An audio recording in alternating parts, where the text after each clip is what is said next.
Hello friend, very very good evening. This is study point 2 जी के test. केंद्रीय विद्यालय ये एनएचपीसी सिंगटम ईस्ट सिक्किम की तरफ से वैकेंसीज निकल करके आई हुई है। अगर आप वैकेंसीज के लिए इंटरेस्टेड हैं तो आपको पूरा प्रोसेस बताते हैं, क्योंकि पता है कि केबीएस में जो भी वैकेंसीज आती हैं वो कॉन्ट्रेक्चुअल बिहाफ पे आती हैं। तो क्या कुछ रिक्रूटमेंट है या ऑफिशियल वेबसाइट है, चलिए आपको ले चलते हैं। किस किस पोस्ट पर वैकेंसीज आई हुई हैं सारी डिटेल आपको दिखाते हैं।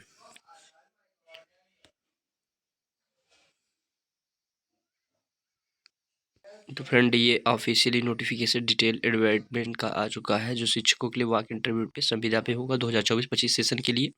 सत्र 2024-25 हेतु अंशकालीन संविदा आधार पर नियुक्ति हेतु प्रत्यक्ष साक्षात्कार किस किस डेट पे होगा, पूरा विवरवार विवरण दिया गया है।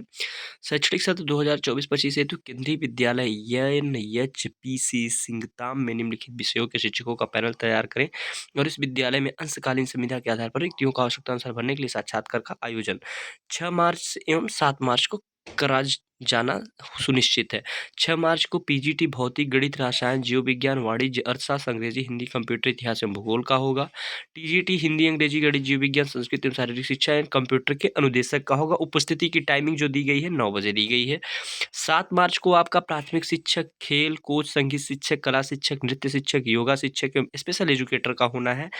टाइमिंग वही 9 बजे से है। और बाकी मापदंड के लिए आप ऑफिशियली वेबसाइट जो मैं दिखाया वहाँ पे आप देख करके विजिट कर सकते हैं। उसके बाद यहाँ पे क्या दिया गया, उपरोक्त पदों की अर्हता को पूरा करने वाले इच्छुक को मिलकर भरा हुआ बायोडाटा फॉर्म, सभी प्रमाण पत्रों की छायाप्रति, मूल प्रमाण पत्र केवल सत्यापन हेतु वैलिड फोटो आईडी प्रूफ एवं रंगीन पासपोर्ट साइज फोटोग्राफ के साथ विद्यालय में उपस्थित होना सुनिश्चित करें। साक्षात्कार में भाग लेने के लिए कोई यात्रा में अन्य भत्ता प्रदान नहीं किया जाएगा आपको। आयु सीमा की बात कर लीजिए, 18 से 65 वर्ष होना चाहिए। कोई टीएडीए आपको पेड नहीं किया जाएगा। Attending to interview remuneration and the working hours would has पर केवीएस नॉर्म।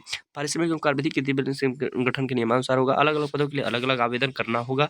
आवेदन करने वाले अभ्यर्थियों की शैक्षणिक अर्हता केंद्रीय विद्यालय संगठन के मानदंडों के अनुसार होनी चाहिए। हिंदी एवं अंग्रेजी दोनों माध्यम में पढ़ाने हेतु निपुणता होनी चाहिए, यानी बायोलैंग्वेज प्रोफिशिएंसी आपके अंदर होनी चाहिए। Proficiency in teaching in Hindi and English medium is required, यानी दोनों लैंग्वेज आप अगर अच्छी है तो ज़्यादा बेटर रहेगा। कंप्यूटर की सामान्य जानकारी डिजराइबल है, मतलब वांछनीय है, जरूरी है। अगर है तो भी, नहीं भी है तो भी, होने पर थोड़ी सी प्रायोरिटी आपको दी जाएगी।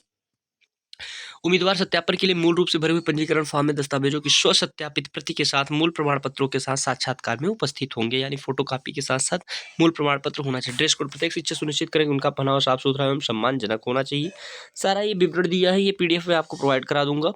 उसके बाद जो सैलरी की बात है तो पीजीटी के लिए 32,500 है, टीजीटी के लिए 31,250 है, and PRT and music teacher की जो सैलरी है 26,250 रुपये, कंप्यूटर इंस्ट्रक्टर की 31,000 है, स्पेशल एजुकेटर की 26,000 है, स्पोर्ट्स कोच की 26,000 है, डांस कोच की, फिजिकल टीचर, आर्ट टीचर की 26,250 है। पूरा सब इन्होंने सैलरी का विवरण दे रखा हुआ है।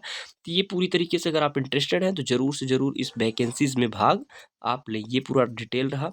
बाकी एजुकेशन एंड क्वालिफिकेशन की पीजीटी के लिए बात कर लेते तो BE, BTech, computer science, IT में होना चाहिए, जो कि कंप्यूटर साइंस के लिए पीजीटी है। इसी तरीके से सबका विवरण दे रखा हुआ है, आप देख सकते हैं, टीजीटी का भी दे सकते हैं। तो अगर आप इंटरेस्टेड हैं तो आप ज़रूर इस फॉर्म को भरें। और बाकी पीआरटी की बात कर ली जाए तो है डीएलएड, बीएलएड कुछ भी आपके पास होना चाहिए। उसके साथ साथ आपके पास सीटेट पेपर 1 क्वालीफाई होना चाहिए, and proficiency teaching through the Hindi and English language compulsory होनी चाहिए, एंड कंप्यूटर नॉलेज भी आपको होना चाहिए। अगर कंप्यूटर नॉलेज है तो वो ज़्यादा डिजायरेबल होगा। बाकी मिलते हैं नई जानकारी, नई अपडेट के साथ। चैनल परिवार पे नए हैं तो चैनल परिवार को सब्सक्राइब कर लीजिएगा। स्पेशल एजुकेटर के लिए स्पेशल एजुकेटर में आपका बीएड होना चाहिए, उसके बाद में आपका आईआरसी में आरसीआई में रजिस्टर्ड होना चाहिए, अप्रूव्ड होना चाहिए आपका। फिर मिलते हैं नई जानकारी, नई अपडेट के साथ। इस फॉर्म का प्रिंट आउट निकलवा करके आप इसको सबमिट करके इसको लेकर के वहाँ पहुँचना है, सभी जीराक्स कॉपी के साथ, ओरिजिनल डॉक्यूमेंट्स लेकर के। मिलते हैं नई जानकारी के साथ। जय Hind, Vande Mataram, love you all of.